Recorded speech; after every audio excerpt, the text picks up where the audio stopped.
श्री कृष्णनु भजन। मणिहारी का भेष बनाया, श्याम चूड़ी बेचने आया। छलिया का भेष बनाया, श्याम चूड़ी बेचने आया। चोली कंधे धरी उसमें चूड़ी भरी, चोली कंधे धरी उसमें चूड़ी भरी। गलियों में शोर मचाया, श्याम चूड़ी बेचने आया।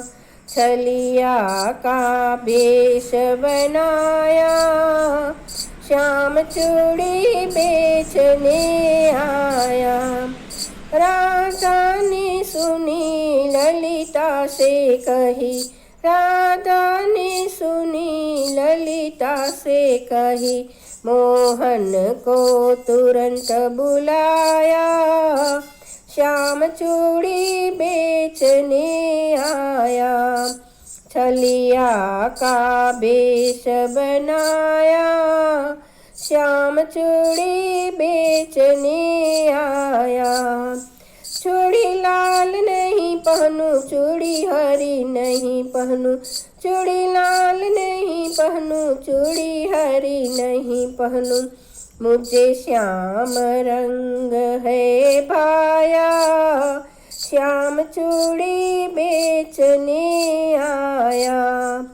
छलिया का भेष बनाया, श्याम चूड़ी बेचने आया।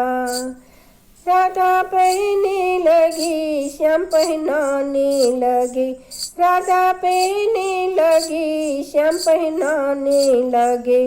राधा ने हाथ बढ़ाया, श्याम चूड़ी बेचने आया। छलिया का भेष बनाया, श्याम चूड़ी बेचने आया। राधा कहने लगी तुम हो छलिया बड़े, राधा कहने लगी तुम हो छलिया बड़े। धीरे से हाथ दबाया, श्याम चूड़ी बेचने आया। छलिया का भेष बनाया, श्याम चूड़ी बेचने आया। मणिहारी का भेष बनाया, श्याम चूड़ी बेचने आया। आवा सरस सरस भजन सांभळवा माटे लाइक करो, शेर करो, सब्सक्राइब करो।